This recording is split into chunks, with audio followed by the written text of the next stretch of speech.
दोस्तों, वैसे तो कहा जाता है कि भगवान ने किसी को गरीब नहीं बनाया, हर किसी को इतना जरूर दिया है कि वो अपना जीवन यापन कर सके। और अगर किसी को जरूरत से कम भी दिया है तो उसके लिए ऊपर वाला कुछ न कुछ ऐसा इंतजाम कर देता है कि उसका जीवन चलता जाता है। हम अक्सर दूसरों के धन को देखकर अपनी अमीरी और गरीबी का अंदाजा लगाते हैं। हमारे पास 10 रुपए हैं और सामने वाले के पास 100 रुपए हैं तो हम खुद की नजरों में गरीब हो जाते हैं और दूसरा व्यक्ति अमीर। हम ये नहीं सोचते कि 100 रुपए कमाने वाला मेहनत कितनी कर रहा है, उसकी जरूरतें कैसी हैं। हम बस दूसरों के धन को देखते हैं और अपनी राय बना लेते हैं। आज की इस गौतम बुद्ध की कहानी के जरिए आप जानेंगे कि भगवान के अनुसार एक अमीर और धनवान व्यक्ति कौन होता है। साथ ही आप समझेंगे कि क्यों गौतम बुद्ध हर व्यक्ति को धनवान कहते थे। गौतम बुद्ध की ये कहानी आपको बहुत प्रभावित करेगी और इस गौतम बुद्ध की कहानी से मिलने वाली शिक्षा आपके बहुत काम की होगी। इसलिए इस कहानी को ध्यान से और अंत तक जरूर सुनिएगा। चलिए कहानी को शुरू करते हैं। एक समय की बात है, एक राज्य के राजा ने गौतम बुद्ध को कुछ दिनों के लिए अपने राज्य में आने का निमंत्रण दिया। उस राजा के निमंत्रण को गौतम बुद्ध ने स्वीकार कर लिया और वो अपने कुछ शिष्यों के साथ उस राज्य में चले गए। बुद्ध से मिलकर उस राजा ने उनसे प्रार्थना की कि वो कुछ दिन वहां रुककर उसके राज्य के लोगों की समस्याओं का समाधान करें और साथ ही उन्हें धार्मिक मार्ग पर चलने की शिक्षा भी दें। गौतम बुद्ध ने राजा की बात मान ली और 3 दिनों के लिए उन्होंने उस राज्य में धर्म सभा करने का फैसला किया। गौतम बुद्ध की आने की खबर पूरे राज्य में फैल गई और धर्म सभा के पहले ही दिन बहुत से लोग आए। उसी राज्य के चौराहे में एक भिखारी बैठा रहता था। उसे भी गौतम बुद्ध के आने की खबर थी, लेकिन वो सोचने लगा कि धर्म सभा में जाकर मुझे क्या मिलेगा, यहीं बैठा रहता हूँ। जैसे जैसे लोग आएंगे वो मुझे भीख में कुछ न कुछ देकर ही जाएंगे। पहले दिन बहुत लोग आए और इस भिखारी की अच्छी खासी कमाई हो गई। अगले दिन फिर वही सिलसिला चला।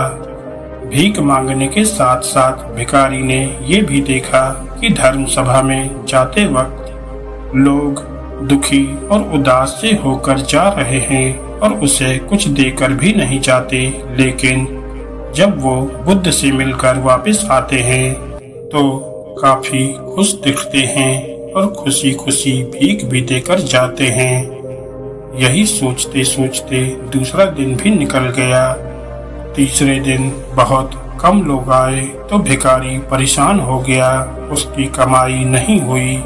उसने सोचा कि गौतम बुद्ध सबकी समस्याओं का समाधान कर रहे हैं तो मैं भी उनके पास जाऊं और अपनी इस निर्धनता को दूर करने का उपाय पूछूं। ऐसा सोचकर वो भी धर्म सभा में चला गया, लेकिन वहां लंबी लाइन लगी थी। बड़ी मुश्किल से उसका नंबर आया। गौतम बुद्ध के पास पहुंचकर उसने प्रणाम किया और बोला, भगवान, इस गांव में सभी लोग खुश हैं और सभी धन सुविधा से संपन्न हैं, फिर मैं ही क्यों निर्धन हूँ। उस भिखारी को देखकर गौतम बुद्ध बोले, तुम निर्धन इसलिए हो क्योंकि तुम हमेशा दूसरों से मांगते रहते हो, लेकिन कभी किसी को कुछ देते नहीं। तुम सोचते हो कि लोग तुम्हें भीख में बहुत पैसे दें, लेकिन बदले में तुम किसी को कुछ नहीं देना चाहते। ऐसा सुनकर वो भिखारी बड़ी हैरानी से बोला, भगवान, मैं क्या किसी को कुछ दे सकता हूँ। मेरा तो खुद का गुजारा भीख मांगकर चलता है। मेरे पास देने को है ही क्या। गौतम बुद्ध कुछ देर के लिए मौन हो गए और थोड़ा देर रुकने के बाद बोले, तुम बहुत मूर्ख हो।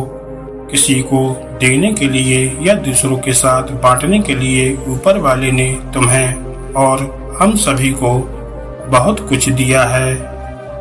मुस्कुराहट दी है जिसे तुम दूसरों के साथ बांटकर उनमें आशा और उम्मीद जगा सकती हो। आवाज दी है जिससे तुम मीठे शब्द बोलकर लोगों की तारीफ कर सकते हो। 2 हाथ दिए हैं जिनसे तुम दूसरों की मदद कर सकते हो। एक स्वस्थ शरीर दिया है जिससे तुम भीख ना मांगकर मेहनत का काम कर सकते हो। ऊपर वाले ने जिसको ये चीजें बिना किसी कमी के दी हैं, वो कभी निर्धन नहीं हो सकता। तुम निर्धन हो तो बस अपनी सोच की वजह से। जैसे जैसे तुम इस सोच से बाहर निकलोगे, तुम खुद को दूसरों जितना ही अमीर समझने लगोगे और तुम्हारा जीवन भी सुधर जाएगा। दूसरों की खुशी देखकर उनसे अपनी तुलना मत करो। ऊपर वाले ने हर किसी को धनी बनाया है, बस जरूरत है तो अपनी सोच को सुधारने की। गौतम बुद्ध की बातें सुनकर उस व्यक्ति को अपने जीवन का मूल्य समझ में आ गया और वो उनके दिए हुए उपदेश के अनुसार अपना जीवन जीने लगा। दोस्तों, हम सभी लोग जब दूसरों से अपनी तुलना करते हैं या दूसरों को खुश देखते हैं तो हमें लगता है कि हमारा ही जीवन खराब है और बाकी सब मजे में है। हम कभी अपने जीवन की अच्छी चीजों पर ध्यान नहीं देते।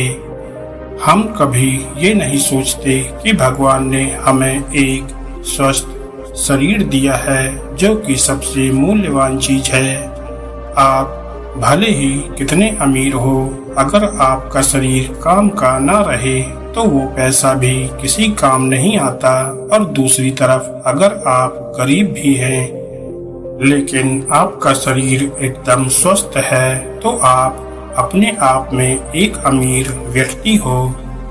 दोस्तों, आपको ये कहानी कैसी लगी हमें कमेंट करके जरूर बताएं और कहानी अच्छी लगी हो तो वीडियो को लाइक करें और चैनल को सब्सक्राइब करें। धन्यवाद दोस्तों।